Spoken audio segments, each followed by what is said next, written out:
Почитувани председателе, почитувани присутни, дами и господа, браќа и сестри. Моето обраќање ќе го започнам со говорот на Методе Андонов Ченто. На шаторов камен прилеп Илинден 2 август 1940, прилагоден во 2020 година. За нашата слобода и правда само ние треба да се избориме. Не треба да веруваме на никого од страна. Нивните ветувања и поддршки се празни, затоа што не подкрепуваат, дури им требаме да ги остварат собствените интереси, а потоа ги забораваат. Ние треба да му покажеме на светот дека се уште ги немаме своите национални права, дека СДС се трудат да не одродат и од нас да направат грци и бугари.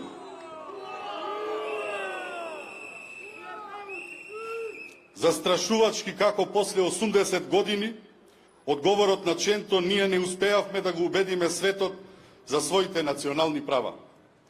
Живееме во време на СДС и нивното европско владење на правото, а тоа во мојот случај како административен службеник со 12 години работно искуство во јавниот сектор и 10 години работно искуство во приватниот сектор.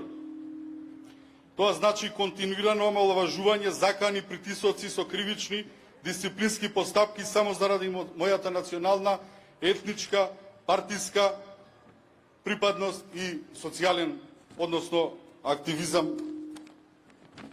како синдикалец.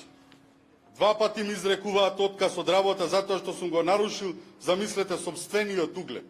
Ви нагласувам, сум го нарушил собствениот углед, заради тоа добивам 2 пати престанок на работен однос. Веднаш после изборите, без никаков основ, без правен акт, не ме враќаат на работа после мирување на работниот однос, само затоа што сум бил во кабинетот на дополнителниот заменик министер, кој што е предложен од ВМРО ДПМН. До пред 3 години во државната јавна администрација имаше 95% стручни и мотивирани службеници и само 5% неработници. Денес имаме 95% казнети, дискриминирани, омаловажени, условени, понижени и исплашени службеници.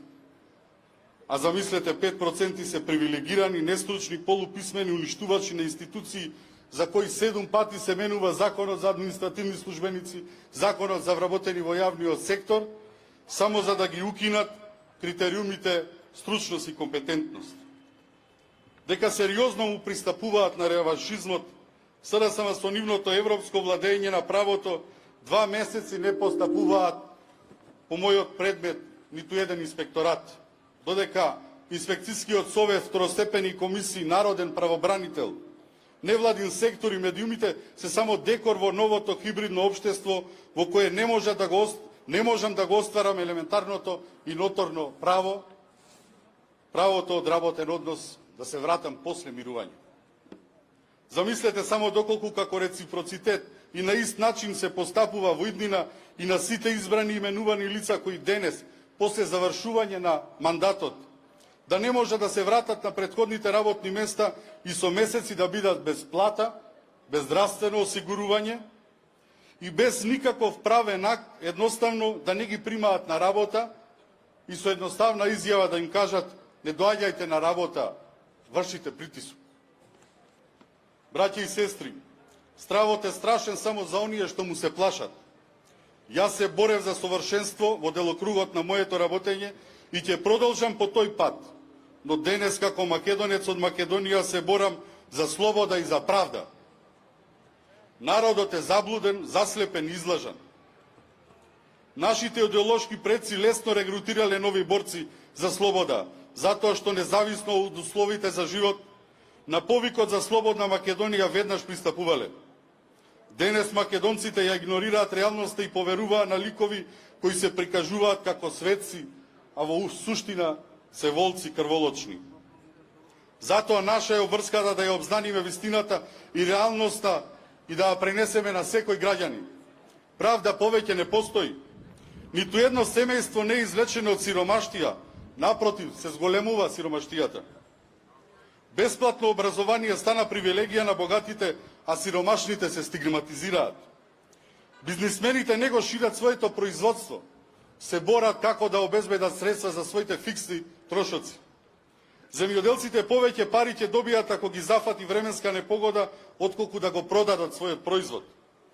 Во здравството останаа само аплаузите, а во културата се борат за минимална или за просечна плата.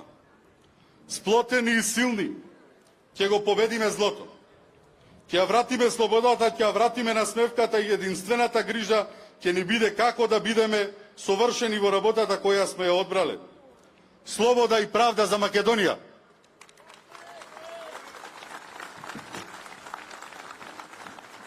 Браќи и сестри, јас сум Горан Јовановски, од ето ја сака Македонија. Да живее ВМРО ДПМНЕ.